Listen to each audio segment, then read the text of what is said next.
तुम्ही म्हणत असाल हे दुपारचं 12:30 वाजता हे आंघोळ का करताय, तर काय झालं ते पुन्हा सांगतो. तर ब्लॉग आपला पूर्ण बघा आणि लाईक आणि फॉलो करा. चला. 12 वाजता आहे ना देवाचा जन्म होता म्हणून आम्ही साजरा केला जन्मोत्सव. आणि काल कीर्तन ठेवलेले आणि कीर्तनवाला म्हणजे आमच्या गावातलेच होते. ते त्यांचं नाव साळुंके महाराज होते. त्यांनी एवढं भारी कीर्तन सांगितले ते तुम्ही बघत जाता.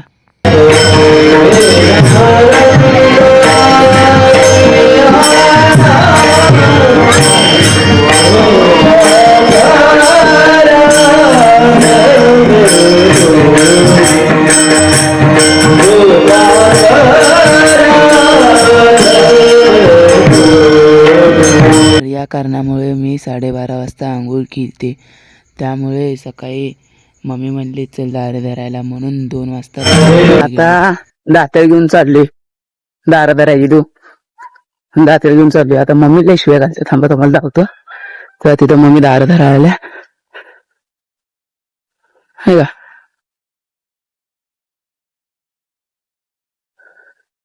आता गेल्यावर लय शिव्या पडतील तुम्ही बघा जाता.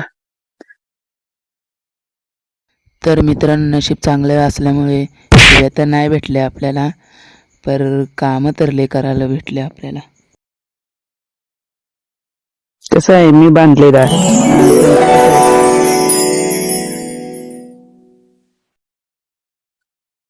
नादच खुळा आपला नादच खुळा. ऊन लागायला आले म्हणून बसलो. बघा ऊन किती. Oh my god. लेऊन कडे काय हो, निब्बार कडे काय निब्बार.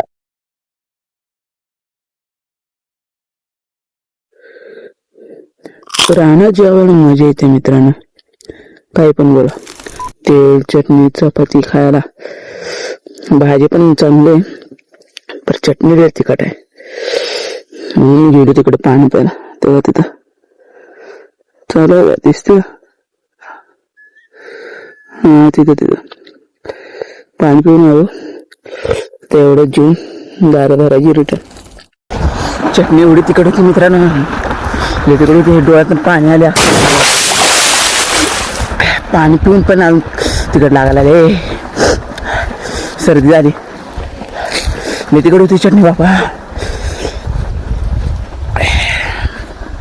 बघा आता स्टार्टर एक घेतलाय आणि बाकी आता कसं घ्यायचं तुम्ही सांगा. थांबा तुम्हाला लावतो. बाकी जाणून काय काय सामान आहे. स्टार्टर एका खांद्यावर घ्यायचं. बाकीचं कसं करायचं. आता झालंय पाणी दार धरून तर चाललोय घरी. मम्मी म्हणली सगळं घेऊन जायला पाहिजे. नाही गेला तर कुतकच घालणार. तुम्हाला जाऊ का बघा. हे आता कसं घेऊन जायचं तुम्ही सांगा. कमेंट करा मला कसं घेऊन जाऊ. तर फायनली आपण दारं धरून आलो आणि सर्व घरातले म्हणजे शेरडं पण आलते तेव्हा शेरडं पण बांधून घेतली आणि दारं पण धरून आलो.